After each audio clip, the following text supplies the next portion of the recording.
This was a $4 stock, folks, 6 months ago. So this thing has come quite a long way. There's a 2-year chart of AMC. I mean, look at that thing. This was a cryptocurrency that was created as a joke based on that Doge, the cute Shiba Inu meme. Reddit is saying, hey, just because you guys have CFAs and wear vests and go to an office in Midtown doesn't mean that you're the only ones who can understand what's happening. I'm the voice of reason. The fundamentals are just in no way on some of these companies justify these valuations. It may not be tomorrow, but rest assured, it will absolutely end very badly for the traders trading these stocks. Getting reports this morning from people who use Robinhood in particular that basically it's not allowing people to put on new positions. A relatively small number of stocks have gone viral, and we have to have a prudent risk management, and that's what the firm did. And even though this is a financial services committee, there are very few people on that panel who are going to truly understand what's going on. I'm not a cat. I'm just an individual whose investment in GameStop and posts on social media were based upon my own research. I mean, Sazi, are we ever going to be at a point in our lives when we don't check in on GME every so often? No, it's a trade that we just can't shake. And 5 months later, we are still talking about GME, AMC, and all of the names, of course, that have been a part of the meme trade over the last several months. But, you know, I was watching that montage last night when our producer sent it over, and I was really struck by those comments, hearing Keith Gill, Roaring Kitty, also known as Deep Effing Value on Wall Street Bets, talk about his thesis. And, you know, there was a time back in January, I spent hours watching his YouTube videos, breaking down the fundamental case for GameStop. And I think what's so interesting, guys, as we sit here and take stock of what is a meme stock, how do we get there, how do we define it, what role do they play in the market? You know, Julie, this began as a very simple hobbyist investor who knew what he was talking about, looking at a single name and saying, I think this is undervalued. And I think almost everybody who gets involved with this says, at the end of the day, I do care about fundamentals, and we can debate the stock price, but the underlying business is something that a lot of people who are at the beginning of this trend are still keeping in touch with. And, you know, there are a lot of Keith Gills out there. That's something that's been sort of fascinating to me, too. There are a lot of these amateur investors who have YouTube channels, who have followings of varying sizes, right, who try to make these kinds of recommendations in these kinds of cases.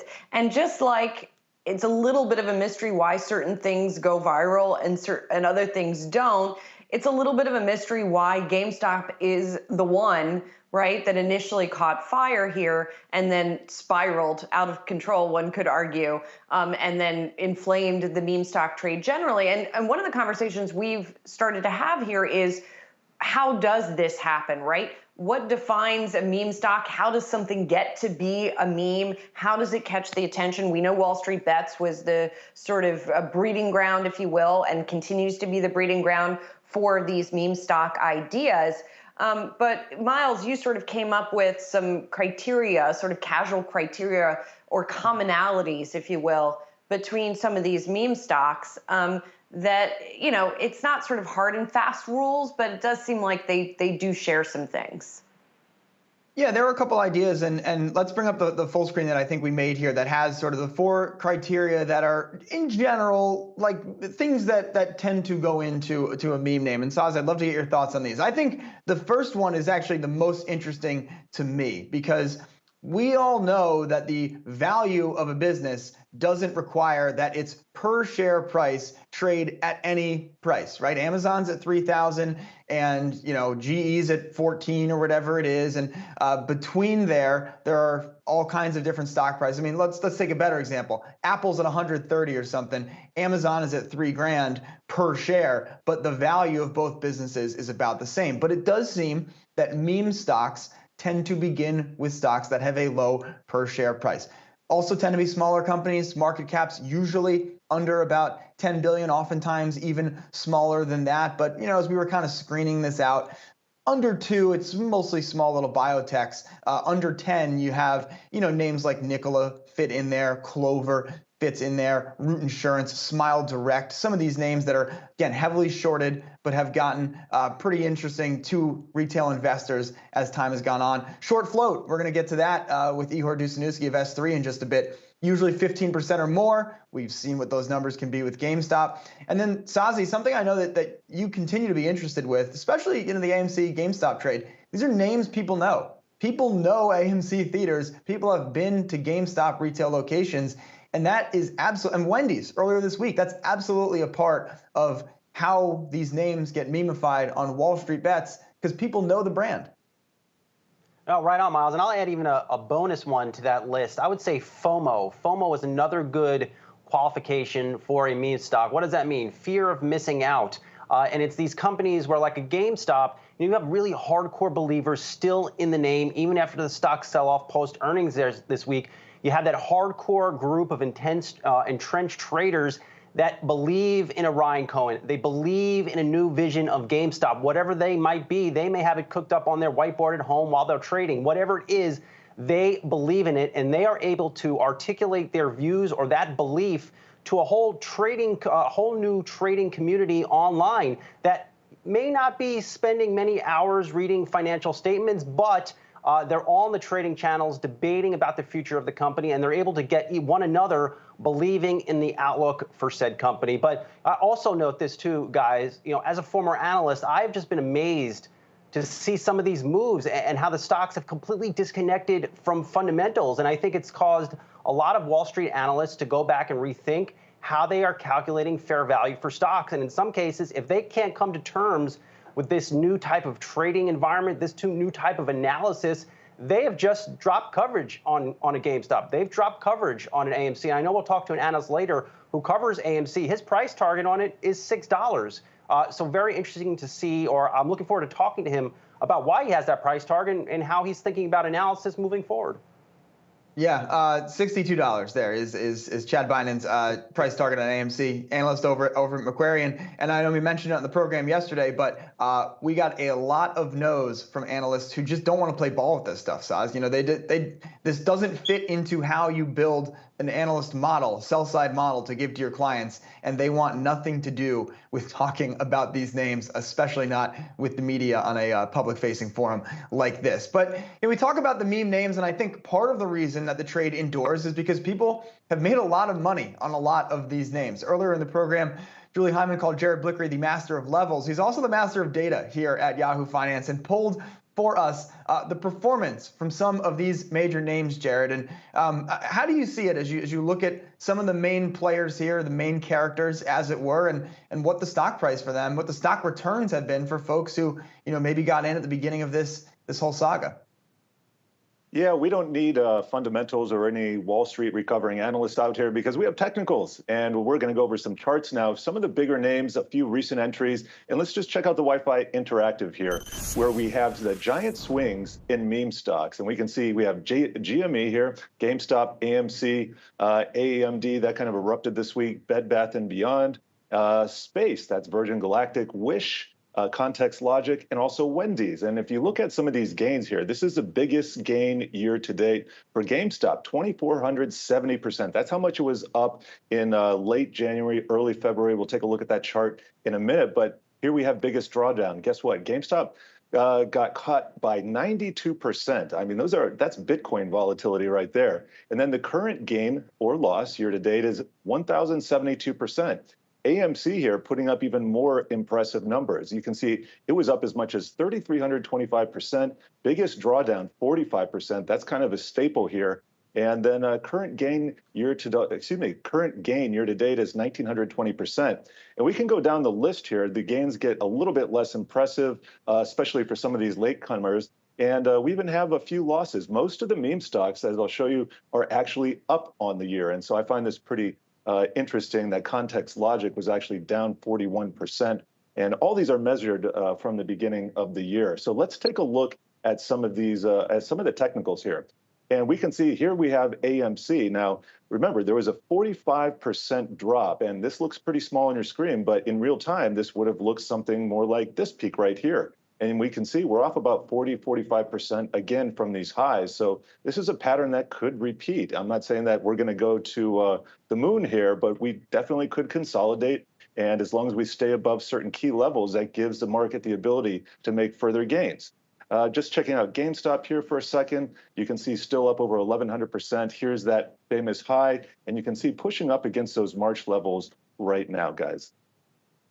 Yeah, fascinating charts to look at. And Jared, as you know, the longer that the chart doesn't get completely annihilated, you see GameStop consolidating in the mid hundreds and 200s there, the more constructive it gets for some of those long-term shareholders as we kind of roll forward. And we're going to talk to one of those folks who's been involved with the name since $60, individual investor over in Scotland. He's been in since 60, and we'll talk about what his long-term vision for the company is. Well, another part of this meme stock saga, the initial kind of scandal around it was not only what was happening on Robinhood's platform with some of the names going down, the platform kind of breaking on a daily basis, but also the hedge funds that had been betting against names like GameStop and the losses that they had been suffering. We saw the short interest in some of these names exceed the entire float at one time. Very odd things going on within the market. And a company that was really at the center, remains at the center of tracking all this, is S3 Partners. And joining us now to talk about where things stand with some of these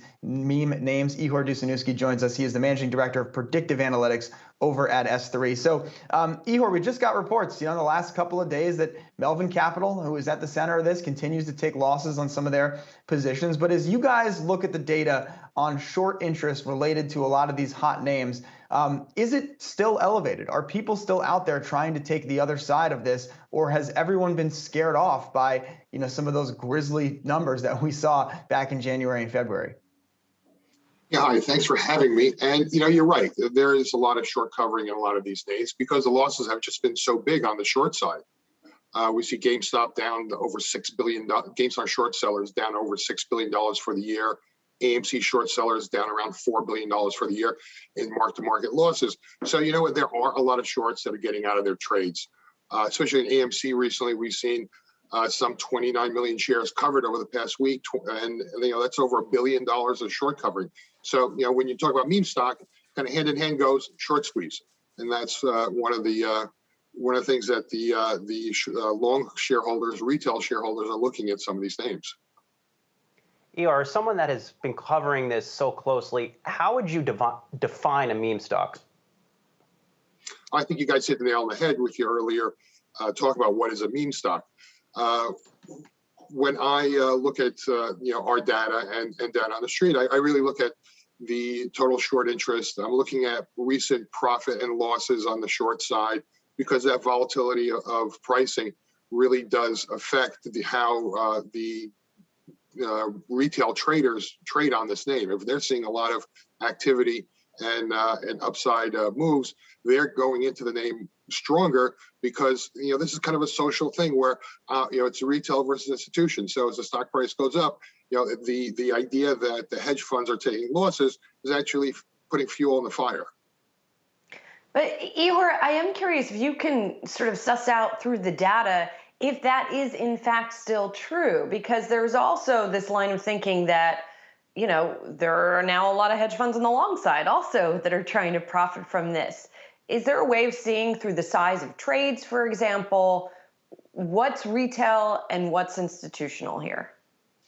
Yeah, when I see 500 million shares traded a day, I'm looking to myself and saying, well, that's not retail guys alone.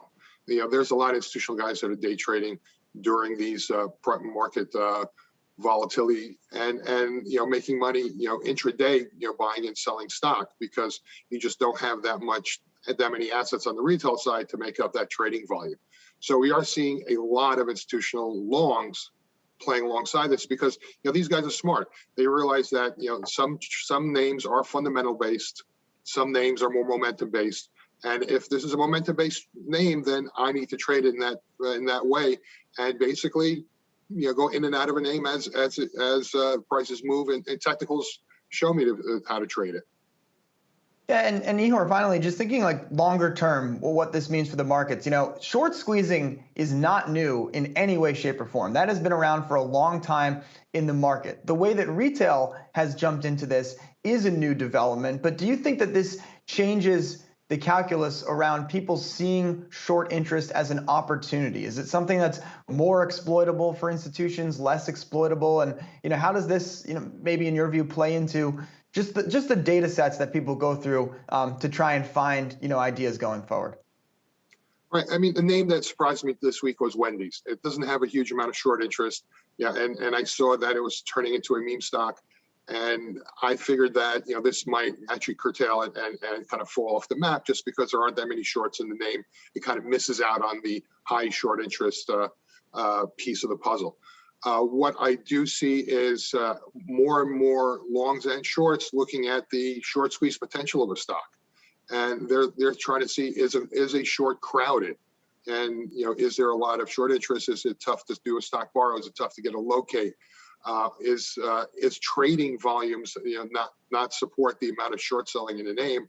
Overall, if there are 10 million shorts in a name, but trading volume is 1 million shares a day, well, this is a crowded stock. You can't get in and out of the name, and that's why we created a crowding score and a short squeeze score that is basically identifying to both long and short investors what stocks have the propensity for being squeezed and what stocks are crowded on the street. And I think these are names that people are going to be investing in both on the long and short side because this is a momentum market in a lot of these stocks. And then, Ihor, without opening a whole new can of worms, certainly the way that stocks are owned now with ETFs versus active individuals and what stocks are available for borrow. And as you look at the market, has that changed some of those dynamics around how easy it is to cover position, find a borrow, and get that done at a reasonable price? Most of these stocks are borrowable, so you can get a locate and you can't put on shorts. I mean, there are certain stocks like Clover, which is getting a little more difficult to borrow at times. We've got most of the names that are able to shorts to get in and out of a trade. But yeah, you're right. If there's a lot of institutional holders, it means that there's more lending ability in the name, and that means that shorts can get into the name. So a stock that didn't have a big institutional holding before this meme stock, it became a meme stock, and now does, actually helps the shorts get into the stock.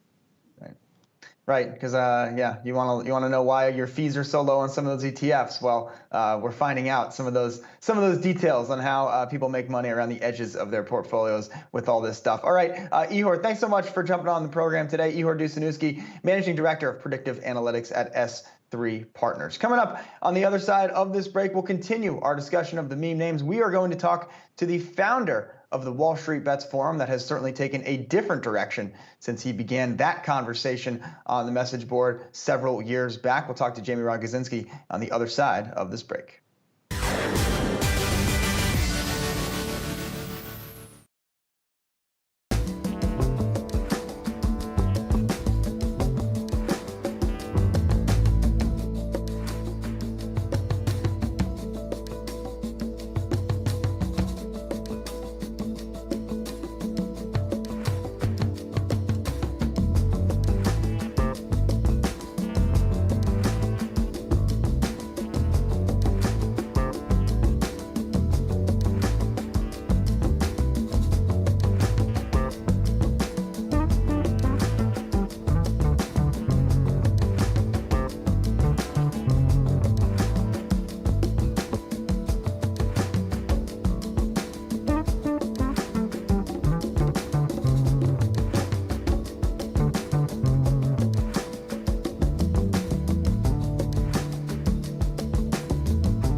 we turn now to the Reddit forum, which, as we talked about earlier, sort of birthed many of these meme stock ideas and still is even today.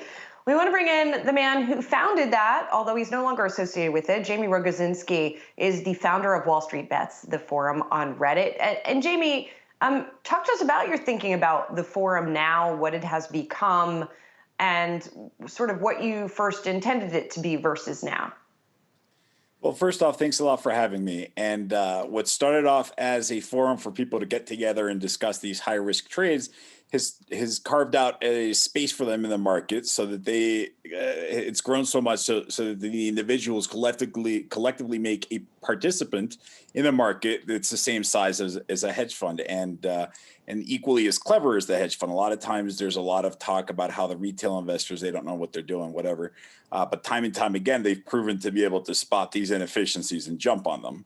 You know, I noticed a lot of talk about these short squeeze, and that's what they're going for. But if you really look back at what the types of things that they're doing, they're looking for inefficiencies in the market, and they're looking to profit from them. They've been doing that for several years. Well, and, Jamie, we were talking earlier about Keith Gill, and, this all started the GameStop saga, at least, as you kind of trace it back. And he wasn't the only person who circled this idea, but yeah, you watch Keith's videos, and he obviously has thought about this name. He knows what he's doing. And I guess as you look back at the beginning of Wall Street Bets, and go way back, Yahoo stock forums and all that, there's certainly pumpers on that stuff, but it feels like ultimately, the forum was stood up as a way for people who knew what they were talking about, but maybe weren't working at a hedge fund to discuss ideas in the market. And that maybe what happens today on WSB isn't quite exactly, how you'd hoped it would be back in the day. No, I mean, it's turned out into something better, right? You have now a collective of millions of market beta testers on the actual stock market and making it more efficient and making it more productive, right? Like before GameStop made it really famous, we had a lot of incidents. One incident where a guy took out infinite margin, right? Or the free money cheat code, as it was called, where he put in $5,000 and he discovered this oversight by the broker and basically ended up getting a massive amount of buying power, right? Obviously, we're able to address that. With regards to being able to move prices around, I noticed that you had Virgin Galactic on there earlier. Virgin Galactic was actually on the radar January-ish of 2020 when they made the cover of Business Week magazine because they were doing a different maneuver called a delta squeeze or later a gamma squeeze, right? This is a maneuver with stock options that's able to really leverage the big money from the large funds to be able to push the price up more easier, right? But then you have situations where you have so many people coming in there making so much volatility that the brokers broke, with Robinhood having to stop trading GameStop as well as many of the other brokers, right? But now that's being addressed as well, right? They're talking about the settlement dates. And last I saw, the SEC was also looking at changing the incentives for these payment for order flow companies. So every time these guys get together, they find a way to profit, and they do, and then the system has to kind of catch up, and they have to plug in these inefficiencies and make the whole thing better. Jamie, what we're seeing in some of these stocks, AMC, BlackBerry, you name it, is that market manipulation? I mean, what's market manipulation? You have people that are buying and you have people that are selling, right? Like if you have a fraudulent intent, if somebody that goes up there and lies and says, oh, BlackBerry's got this new hologram cell phone that does whatever, and it's a lie, that's market manipulation and that's fraud and it's illegal, et cetera, right? It's really clearly defined. If you work for a company and you're starting to promote it without disclosing it, or if you have too much ownership, more than I think 5% of the stocks, then blah, blah, blah. There's really clear regulations, but people coming together and say, let's just push this price to the moon and being really transparent and there's no defrauding taking place. That's absolutely what the market is. All right, Jamie, really interesting stuff about what continues to go on here in those market opportunities that people are taking advantage of. Jamie Rogozinski was the founder of Wall Street Bets. Thanks, Jamie. We are going to take a quick break. When we come back, we've got a special Yahoo U edition this week on stock issuance, with companies like AMC taking advantage of their status as meme stocks to do so. We'll be right back.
All right, welcome back to Yahoo Finance Live as we continue to explore the world of meme stocks. And something that has come up as we have seen a number of these stocks go significantly higher in price is the pressure it does or does not put on corporate management to issue additional shares. Brian Chung joins us now for a special edition of Yahoo U exploring the world of stock issuance.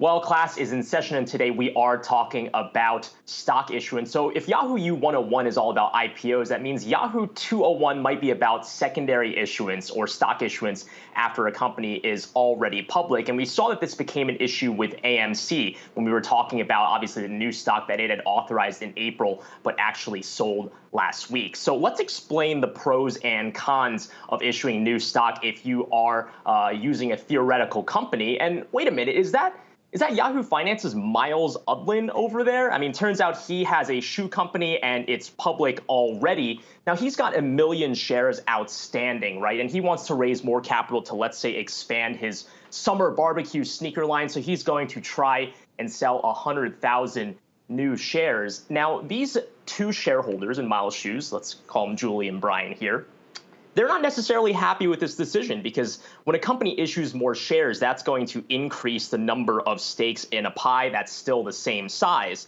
So if the new shares also have voting power, one effect of this is going to be that Brian and Julie will have less voting power because their portion of the overall outstanding shares got smaller. Now, the bigger deal is that second bullet point there, right? The earnings from Miles Shoes are now divided up among more shares, which means that Brian and Julie are entitled to fewer earnings in the company since they have to share it now with more people. And this, by the way, is called dilution, like when you water down a drink. Now, for Miles, this may be the cost of doing business. So let's say this is where shares of Miles Shoes have been trading over the last 6 months or so. Now, if he sees that his stock has been going up, which has been the trend in June, he may say, well, okay, now is the time to cash in. And that's because if he's going to issue 100,000 shares when he's trading at, $16, for example, which is close to where it's trading right now, that's going to net him more money than if he issued the same amount of shares at the beginning of the year when he was trading, let's say, at $9, right? So what happens to a stock price after a secondary offering? Again, Miles hasn't necessarily done this yet. What should we expect? Well, generally, the price is going to go down because of dilution, as I explained, right? Shareholders see a little less value in voting and also just earnings per share. Now, again, I said generally, but let's say there's another company, okay? A company that's different, a company that's built different. I'm talking Chung Shoes different, okay? So I'm a shoe manufacturer, and I'm going to try to pull the same maneuver here, right? I've got 1 million shares outstanding. I'm going to do the same thing, issue 100,000 new shares. And the question is, what's different about me? The difference is I am a meme stock. So shares in Chung Shoes have been rocketing to the moon. And I'm thinking about this the same way that Miles was, right? I'm going to cash in when my stock price is high, as you've seen in June. Now, the difference is that my stock is 31 times where it was in the beginning of the year, and that is showing no signs of stopping. And all fundamentals have fallen apart at this point, which means that the standard rules don't apply. Now, people are going to recall from previous Yahoo U's that Chung Shoes was in trouble. In fact, we were considering filing for bankruptcy. But the meme surge has actually helped me here. And that's because now I can raise capital, which means my balance sheet might actually look a lot better now. So there's a fundamental story there. But the idea is that my esteemed retail shareholders, let's say it's still Brian and Julie in this case, they didn't really care about the fundamentals to begin with, right? They didn't expect my stock to go up 31 times anyway. So even if post-stock issuance, my stock now goes down to, let's call it 29 times their original investment, they'll be fine. Now, one important sidebar I want to point out is that stock issuances don't come from nowhere. You look at this AMC prospectus, so this is the real world application here. Notice the language. It says they authorize the right to maybe sell from time to time up to 11.5 million shares. And this is important because it means that a stock price might already reflect dilution even before the company actually issues and then sells the new stock. But either way, guys, the meme stock phenomenon just really shows how traditional dynamics, which is something that's usually as cut and dry as just issuing new stock, are different when there's to-the-moon mentalities in retail traders. And by the way, I want to close off by saying Julie and Brian will be receiving a free pair of shoelaces for their service and sending Brian's Chung Shoes to the moon. But that wraps up this week's Yahoo U, guys. Well, they get new shoelaces, and all my shareholders get is a little bit of dilution. But look, I'm comfortable with the fundamentals of the business.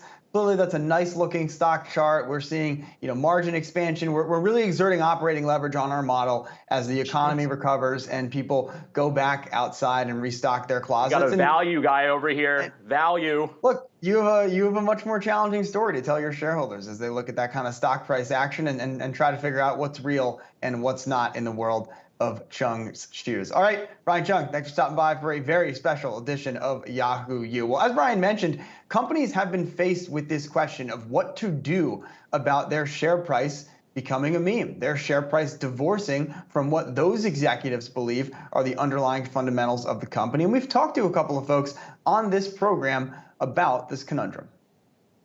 What this has actually forced people to do in that first round was go back and look at the fundamentals of our plan and the upside opportunity of this business, the reality check that we are going to deliver $850 million plus of EBITDA within a 3-year period, that we have a great balance sheet, we have an incredible team, and we have a great strategy. And I think when people did that, those stocks really balanced out very, very quickly, and we became differentiated. So as I said, these moments don't distract, they don't define us, but we consistently focus on that sequential growth. If we think that the stock price presents an opportunity to buy some of it back, that's what we'll do.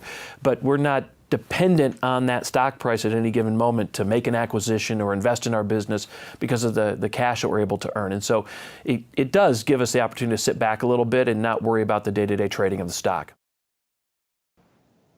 No, and I want to point out here, guys, the first clip, that was Mark Tritton, Bed Bath & Beyond CEO. He came on with us while his stock was exploding. He came on, as soon as he started talking, the stock went up from being up about 35% to being up close to 50%, which is just mind-boggling. And really, the only thing you could probably do as an executive, as a CEO, is just sit back and watch this if your company is fundamentally solid.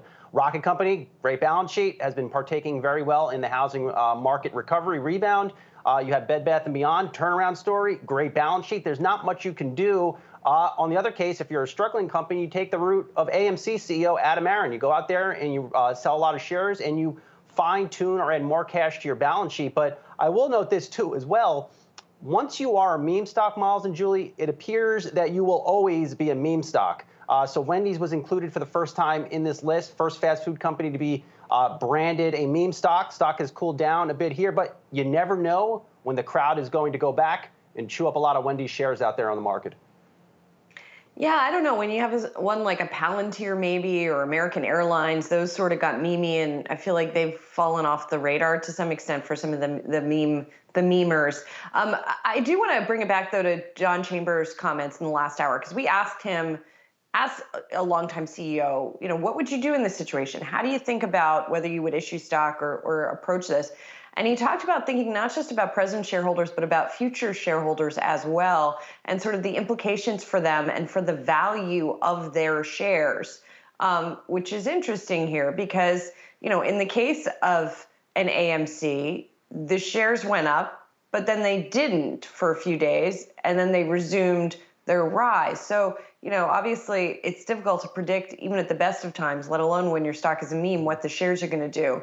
But Miles, I know you also found his comments interesting, what he had to say in answer to that.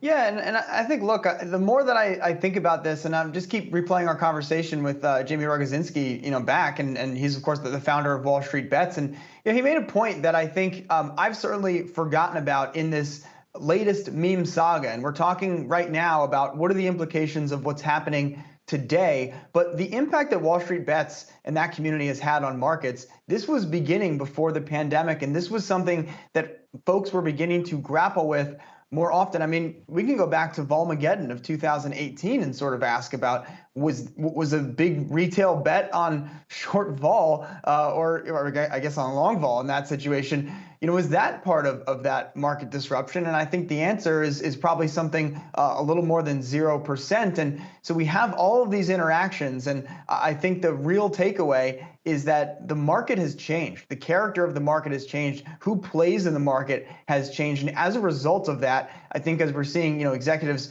struggle with a little bit here, how they think about their shareholder base is going to change, must change over time. And the things that shareholder base will tolerate versus a more traditional shareholder base, certainly going to be different, even if, as Brian Chung outlined, it's the same shareholder in both companies. But for one company, they're allowed to issue stock, and for others, they're held to a little bit of a different standard. All right, coming up on the other side of this break, we're going to talk to one analyst who is covering AMC and trying to make sense of how you break down and explain to clients what the fundamental case is when the stock price has become a meme. We're back with that right after this.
All right, welcome back to our meme stock special. And we've talked a lot about what makes a meme stock, who is shorting the meme stocks, how you think about the meme stocks. Well, let's talk to someone who actually owns shares of a meme stock, specifically a sizable position in GameStop. Tashir Kumaraj joins us now. He's a college student studying math and stats at university up in Edinburgh, Scotland. Tashir, thanks so much for joining the program today. Let's just start with where you're at with GameStop. Your thinking on the company just came out with their latest quarterly results last night. What got you involved in the stock, and do you remain involved as we sit here chatting today?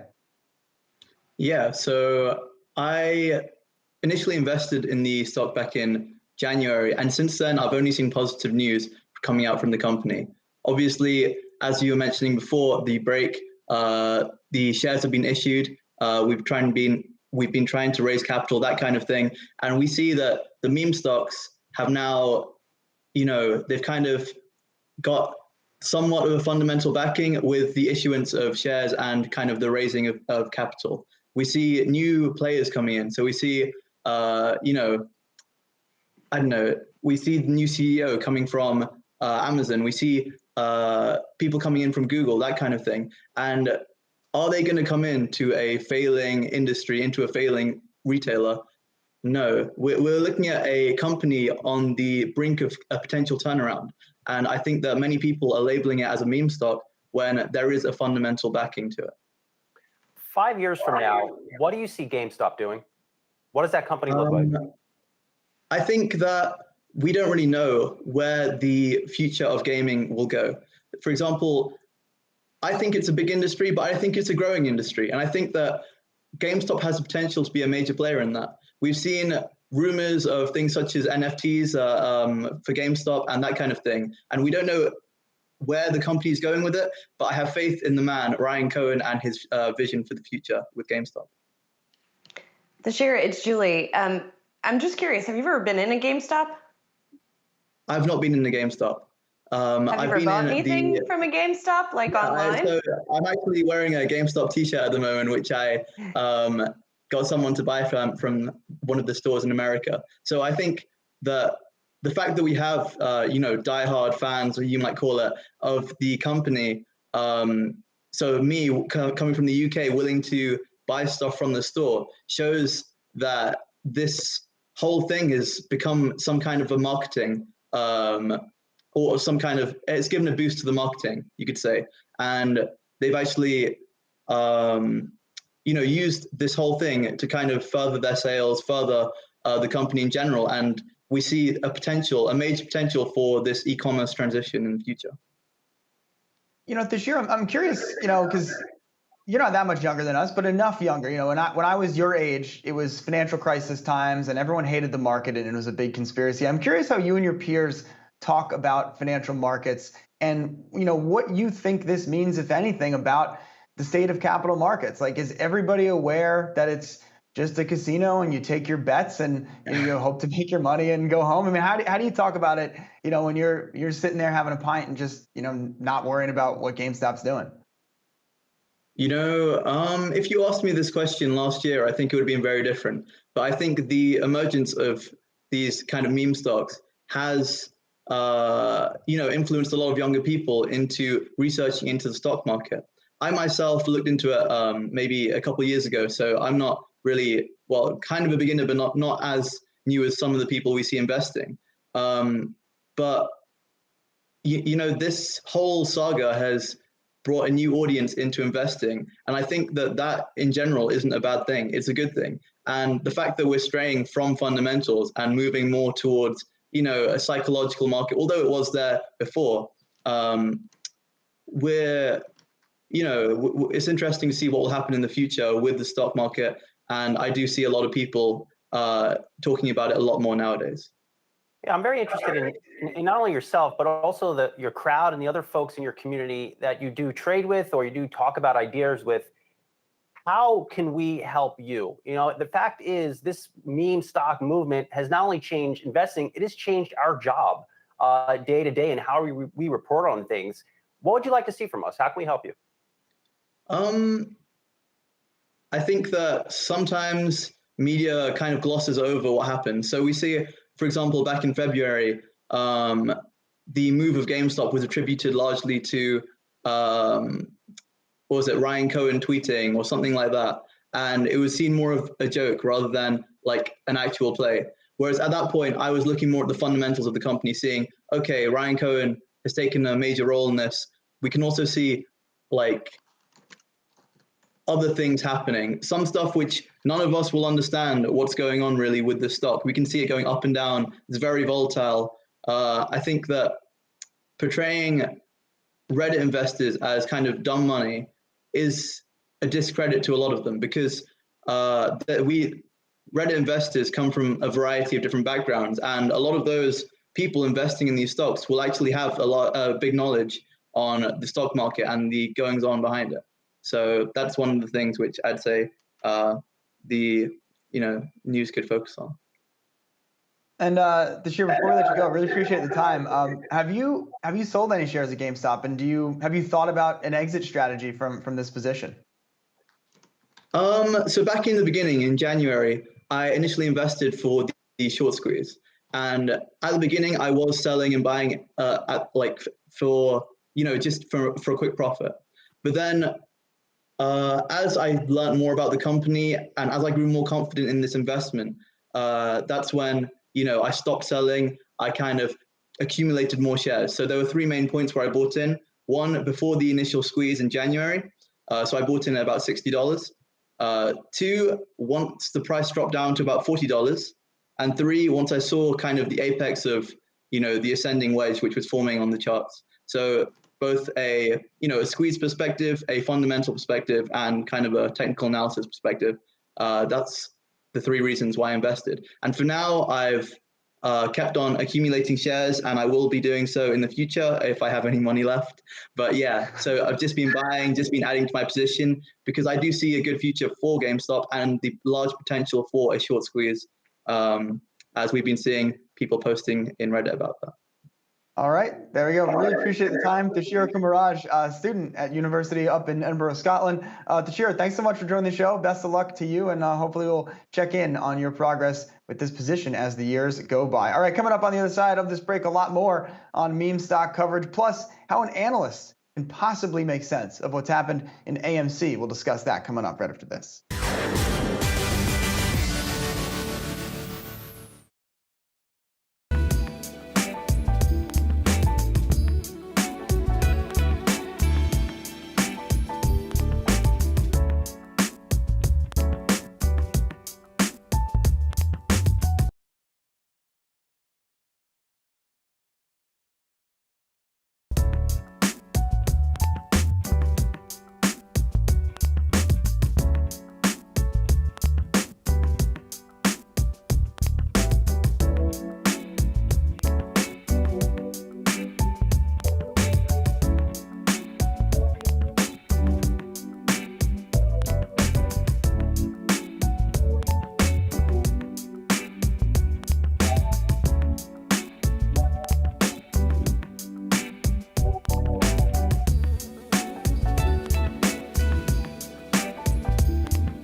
Well, we were just talking mostly GameStop. Let's turn it to AMC, which of course has been the other sort of textbook, if there is a textbook, meme stock, and bring in Chad Bynan, who covers the stock over at Macquarie. Chad, it's a tough job, but somebody's got to do it, I guess. You've got a neutral rating on the stock. You've got a $6 price target, and you basically say no theater stock has ever traded at this kind of a valuation. So what do you do from a valuation perspective and trying to crunch the numbers on something like this? Thanks, Julie. Thanks for having me. I'd say we're continuously improving our process in terms of, how we're recommending our stock valuations to institutional holders.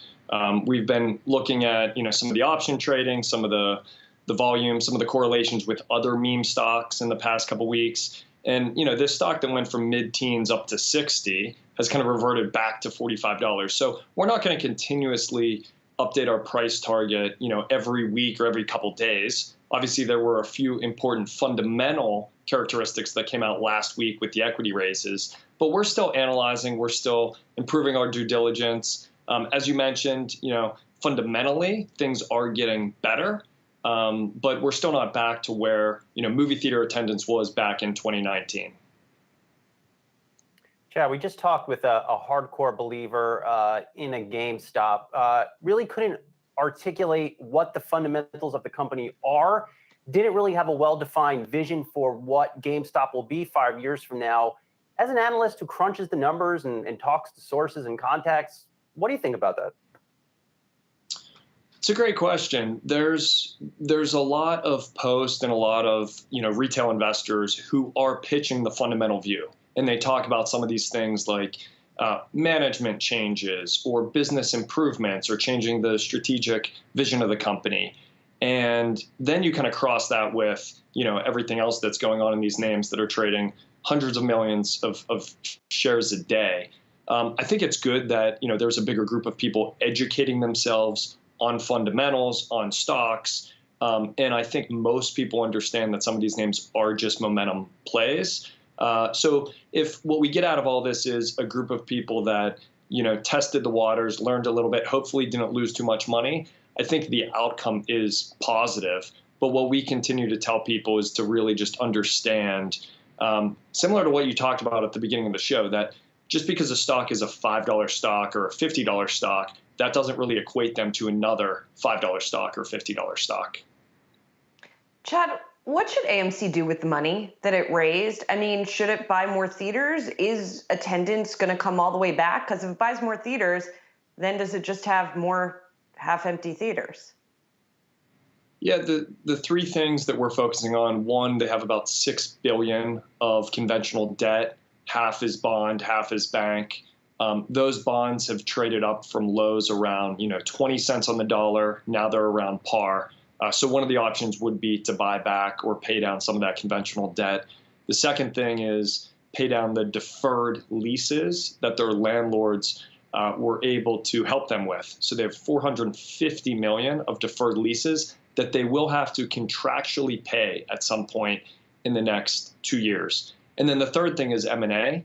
I think tuck-in M&A could be helpful with some of these assets, if they believe that they can buy at an accretive level. However, I definitely don't recommend that just because your stock is trading at 50 times EBITDA, and maybe there's some assets at 5 or 10 times EBITDA, that always equates to an accretive acquisition. So the first two would be the ones that I would point management to before they look to really grow the business. Interesting stuff. Chad, thank you so much. Chad Bynum, Macquarie Group Senior Analyst who covers AMC. All right, that does it for our meme stock special. Thanks so much for watching. I'm sure we'll continue to talk about this issue, but it was good to dig in and focus on this over the past hour with myself, Miles, and Brian. Have a great weekend, everybody. Akiko and Jared have it for you for the next 2 hours.